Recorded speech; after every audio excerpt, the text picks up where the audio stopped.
Hello everyone, this is Erik, the Asian movie enthusiast, and this is my review of A Bloody Lucky Day, a Korean thriller television series from 2023 that stars Lee Sung-min and Yeon-seok. It's 10 episodes long, with each episode ranging between 47 and 65 minutes each. Taek, played by Lee Sung-min, an ordinary taxi driver, is offered a high fee to take a passenger to Mokpo. He reluctantly agrees, but soon realizes that his passenger is a murderer. Taek must now embark on a terrifying drive, using all of his cunning and resourcefulness to survive. Meanwhile, a middle-aged woman is tracking down the killer because he previously murdered her son. Now, in my opinion, this premise sounds similar to the Michael Mann movie Collateral from 2004. Which starred Jamie Foxx and Tom Cruise. And still to this day, it's one of my favorite Tom Cruise performances. That movie's pretty sweet. And there are some general similarities to this, but A Bloody Lucky Day is much different, though. There's a lot of differences. As just one example, the opening scene of episode 1 is kind of weird. It almost seems like a dream sequence, but then you start questioning, are we in some type of hyper reality? It only lasts a few minutes, but it is very odd, and I'm not sure it works all that well. I don't think they needed that additional flashiness and presentation there. It was a little confusing, too.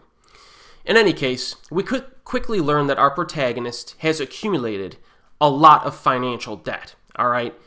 He's trying to pay it off, but it's going slowly. He also wants to buy a house in Seoul for him and his family, and because of these financial problems, he actually lives away from his wife and kids at the moment.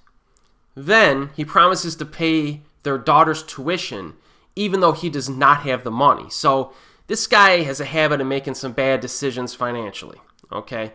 He is good at his job, though, which is shown early on. He takes some shortcuts to get a girl to her meeting on time. He treats his customers fairly and is nice to them. But this whole situation puts him in a vulnerable position financially when the shady customer shows up and offers him a sum of money for this long-distance trip.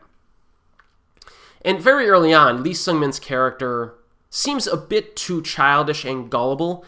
He's not very bright. The good news, though, is that this sets up a significant character arc for the entire show. In fact, this is one of the more, I would say, pronounced character arcs I've seen in the past few years. And it works because Lee Sung-min is an elite actor, and also because the script writing successfully kind of evens out his personality. So you'll see, the first episode, you're like, man, this guy's an idiot, But it starts to level out by episode 3, and then he becomes more balanced and believable as things start happening to him, because he's thrown out of his normal everyday routine, and he's got to change a little bit. And he continues to develop into a more compelling main character in every subsequent episode up to the end. So this is one of the big strengths of this show, and it has payoffs later on.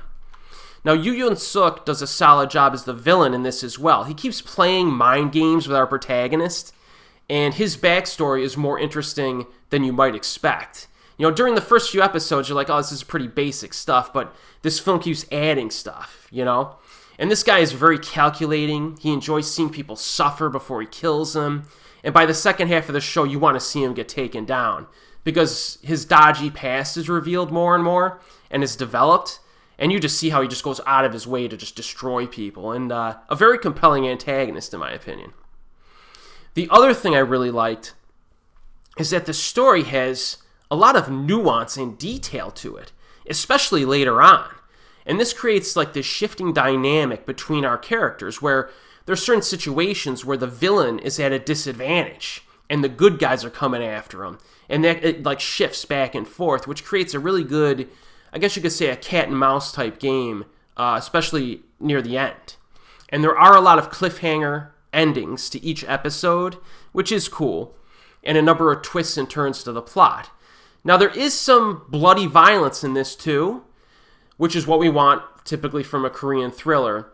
But the tone in this does get pretty serious, and it gets darker than you might expect from a K-drama, so to speak. So just be prepared for that, but it's always engaging, and it kind of surprised me. This was better than I was expecting, just going in kind of blind. I was genuinely entertained by this show, and if you like thrillers, I strongly recommend A Bloody Lucky Day. Stay away from spoilers as well if you can. It's currently available streaming on YouTube, Amazon, and Paramount Plus. And as always, folks, I'll see you next time.